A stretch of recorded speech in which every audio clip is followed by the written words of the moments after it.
माननीय धर्मेंद्र यादव जी जो अखिलेश जी ने उनकी जिम्मेवारी लगा के भेजी है और उनके परिवार से हैं और कई बार एमपी रह चुके हैं, बहुत ही सम्माननीय है, बहुत ही साधारण है। मैं अखिलेश जी के घर पे गया था और बहुत ही उनका व्यवहार देखने में बहुत अच्छा था। माननीय राज्यपाल बालियान जी विधायक साहब हैं, डॉक्टर अजय कुमार जी विधायक साहब हैं, गुलाम मोहम्मद जी विधायक जी हैं, अतुल प्रधान जी जो बहुत ही एक क्रांतिकारी नेता हैं और भिड़ने में जो है वो मेरे से भी ऊपर है अगर कहीं पंगा हो जाए सरकार से, कुलदीप उज्जवल जी, भूपेंद्र चौधरी जी, संजय लाठर जी जो पूर्व एमएलसी है, हमारे पंजाब के प्रधान दिलबाग सिंह जी गिल और उनकी पूरी टीम, गुरसेवक जी जो हमारे उत्तराखंड से प्रधान हैं और उनकी पूरी टीम, सुबे सिंह डागर जी, मनोज नागर जी जो हमारे उत्तर प्रदेश से हैं और उत्तर प्रदेश की उनके साथ आई पूरी टीम, तरसेम सग्गी जी जो हिमाचल प्रदेश के अध्यक्ष हैं और उनके साथ आई पूरी टीम। सबसे पहले तो माफी चाहेंगे कि सबका नाम नहीं लिया जाएगा और सबको बोलने का टाइम भी नहीं लगा है, उनसे माफी चाहेंगे। बहुत दूर दूर से हमारे साथी बहुत मेहनत करके आए हैं तो सभी को बोलने का टाइम नहीं मिला, सभी की इच्छा होती है, बोलने का टाइम तो दूर है, मेरे को तो अभी मिलने का टाइम भी सभी से नहीं लगा, लेकिन मैं माफी चाहूंगा कि आप उसके लिए क्षमा करेंगे और मैं कोशिश करूंगा आपके हर जिले में जाके, चाहे वो उत्तर प्रदेश हो, चाहे पंजाब हो, चाहे दूसरे स्टेट हो, सब में हर जिले में जाके उनका धन्यवाद करूंगा। साथियों, मैं मोटे मोटे पॉइंट पे आऊंगा। आज अमीर और गरीब के बीच की जो खाई बढ़ रही है उसकी भरपाई के लिए हम एक प्रयास कर रहे हैं। आज गरीब की जेब से पैसा निकल रहा है, अमीर की जेब में जा रहा है, होना यह चाहिए अमीर की जेब से जाए और निकले और गरीब की जेब में जाए। आज हालात ये पैदा हो गए हैं कि आज 9 लोगों के पास, माननीय जयंत जी से बेनती करूंगा कि वो हर जगह पे ये आवाज उठाएं। आज 9 लोगों के पास 50 करोड़ लोगों के बराबर प्रॉपर्टी है।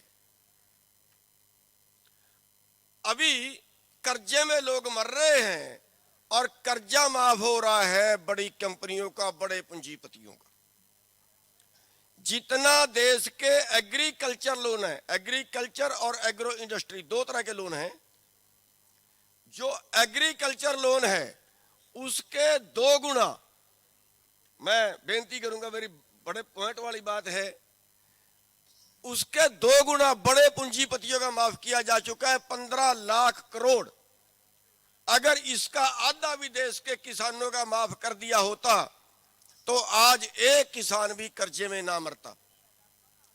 बताइए, किसान का कर्जा माफ होना चाहिए कि नहीं? साथियों, आज 23 करोड़ लोग हमारे देश में भूखे सोते हैं, एक वक्त की रोटी पे गुजारा करते हैं। आज 38 बेरोजगार हमारे रोजाना सुसाइड करते हैं, कोई काम नहीं है, छोड़ के देश को विदेशों में जा रहे हैं। उनको कौन बचाएगा? क्या आप लोगों की जिम्मेवारी उनको बचाना नहीं है? 8,000 रुपए की नौकरी में 12 घंटे काम कर रहे हैं, लेबर कानून में 8 घंटे काम करने के 11,000 रुपए हैं। कौन रोकेगा इसको? क्या सरकारों की ड्यूटी नहीं है? कौन बचाएगा उन बेरोजगारों को जो 8-8 हजार रुपए में काम कर रहे हैं और देश को छोड़ के जाने में मजबूर हैं? साथियों, समस्या एक के बाद एक गंभीर है, अभी यहां बस नहीं है। अभी एक खबर आई है कि 2.5 लाख पंचायतों की पंचायती जमीनें कौन सी पंचायती मानी? पहले जो पंचायत की जमीन थी वही पंचायती थी, लेकिन अब जितनी जुमला मालकान, मुश्तरका मालकान, श्यामला दे, पट्टी दे, गौचरान, जितनी पंडितों को दान की हुई, कुम्हारों को दान की हुई, नाइयों को दान की हुई, ये सभी जमीनों के इंतकाल तोड़ के पंचायतों के नाम कर दिए हैं। उसको पंचायती जमीन मान लिया है, जो हरियाणा में ही 3-4 लाख एकड़ है। और ये सारी पंचायती जमीनें, 2.5 लाख पंचायतों की पंचायती जमीनें बाजार में उतारने की तैयारी। ये हेडिंग है खबर का। आगे लिखा है कि तैयारी कर रहे हैं, उसकी कीमत कितनी है, वो लीज पे देंगे, वो बेचेंगे, बड़ी कंपनियां खेती में उतरेंगी।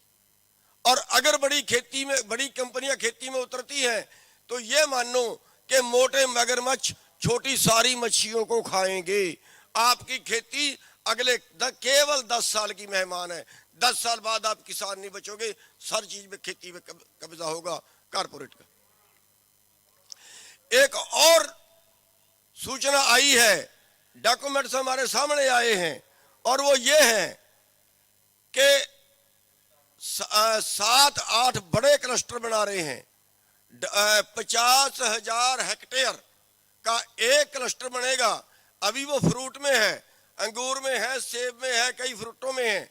यानी जैसे ब्रॉयलर है, ब्रॉयलर का बच्चा, फीड, दवाई सारा कंपनी देती है, और पालने वाला जो पोल्ट्री फार्म का मालिक है उसको 6 रुपए किलो मिलता है, और कंपनी उसको बेच के शुद्ध मुनाफा 40 रुपए किलो कमा रही है। ऐसे ही फ्रूट के अंदर सब चीज कंपनी देगी, किसान पैदा करेगा और उसको मिलेगा 20 रुपए, 25 रुपए, 30 रुपए, कंपनी बेचेगी उसको 150 रुपए। ना खाने वाला बचेगा, ना पैदा करने वाला बचेगा। साथियों, ये गंभीर समस्याएं हमारे लिए हैं, और इनके लिए हमारे पास 2 रास्ते हैं। 2 रास्ते हैं हमारे पास, और मैं दोनों आपसे पास करवाना चाहूंगा। मर्जी आपकी है, दिल ठोक के पास करना, ठीक लगे पास करना, ना ठीक लगे तो ना भी करना। एक रास्ता हमारे पास है कि जो मैं गिनवा रहा हूं, ये किया किसने? ये किया किसने? ये किया कानून ने। और कानून जहां बनते हैं वहां पे आपकी वकालत करने वाले नहीं है। जिस कोर्ट में हमारा आदमी नहीं होगा, उस कोर्ट का में हम मुकदमा हारेंगे। और आपने कहा है हम अराजनीतिक रहेंगे, हमारे कई नेता भी कहते हैं हम अराजनीतिक रहेंगे, तो फिर अराजनीतिक तो सर छोटू राम भी रहता, उसको राजनीति में जाने की क्या जरूरत थी? जब वो वकील बहस कर रहा था किसान की कुर्की की, और कोर्ट ने कहा कि कुर्की का केस तो साहूकार के पक्ष में होगा, उसने फिर बहस की। कोर्ट ने कहा सर छोटू राम जी, अगर आपको किसान के पक्ष में केस करवाना है ना, तो फिर पहले कानून बदलवाइए। वकालत छोड़ी, कानून की कुर्सी पे जाके बैठे, और सबसे ज्यादा कानून आज तक के बदलवाए। चौधरी चरण सिंह जी, उनका कहना था, बहुत तजर्बे के बाद उन्होंने ये कहा, किसान अगर तेरी एक आंख तेरे खेत पे, तेरे खलिहान पे है, तो तेरी दूसरी आंख दिल्ली की कुर्सी पे होनी चाहिए। मैं फैसला यह करवाना चाहता हूं, क्योंकि बहुत से लोग ये कहते हैं नहीं नहीं किसानों को राजनीति नहीं करनी चाहिए।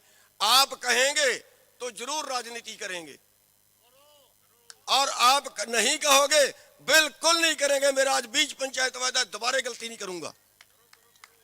एक बार दोनों तरह से हाथ खड़े करवाऊंगा, दोनों तरह, एक बार हाँ में एक बार ना में, दोनों तरह से करवाऊंगा। और अपने आत्मा को जान के कहना, अपने परमात्मा को जान के कहना, मेरे पास झूठ मूठ कुछ नहीं आता, फॉर्मेलिटी कुछ नहीं आती। बताइए, पहले वो हाथ खड़े करिए जो इस पक्ष में है कि हमें राजनीति में हिस्सा लेना चाहिए।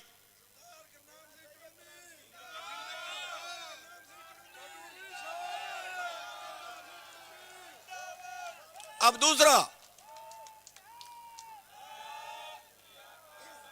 दूसरा, वो लोग हाथ खड़े करें जो कहते हैं कि राजनीति में बिल्कुल पंगा नहीं लेना चाहिए, बिल्कुल अराजनीतिक रहना चाहिए, वो लोग हाथ खड़े करें। ये मेरे ख्याल से 6-7 लोगों के हाथ खड़े हुए हैं।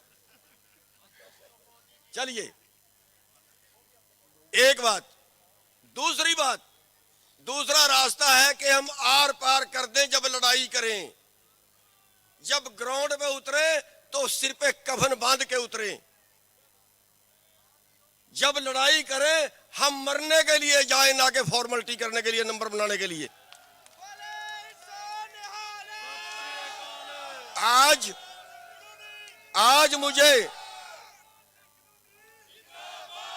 मुझे दुख से कहना पड़ रहा है कि अगर हम दिल्ली की सीमा पे 12.5 महीने बैठ के 750 मरवाने की बजाय अगर हम 12 दिन बाद संसद पे हमला करते, संसद में घुसेंगे, हमारे बिस्तरे संसद के अंदर लगेंगे और कह के जाते कि हम मरने के लिए आ रहे हैं, हम हाथ नहीं उठाएंगे, हम मरने के लिए आ रहे हैं, तुम गोली चलाओ, हम संसद के में आ रहे हैं। तो मैं ये कहता हूं कि ये कानून 12 दिन में बदल जाते और दोबारा 20 साल तक सरकार चुप ना करती। 20 साल तक सरकार की हिम्मत नहीं थी किसान के पक्ष में, किसान के खिलाफ कुछ करने की। साथियों, अगर हमें भविष्य में आंदोलन करना पड़े, सरकार बातों से ना माने, आंदोलन करना पड़े, तो आप कितने लोग हैं जो मरने के लिए सिर पे कफन बांध के लड़ाई में उतरेंगे? फॉर्मेलिटी पूरी नहीं कर रहा हूं, असलियत में होगा यही। साथियों, आपका बहुत बहुत धन्यवाद, बहुत बहुत धन्यवाद।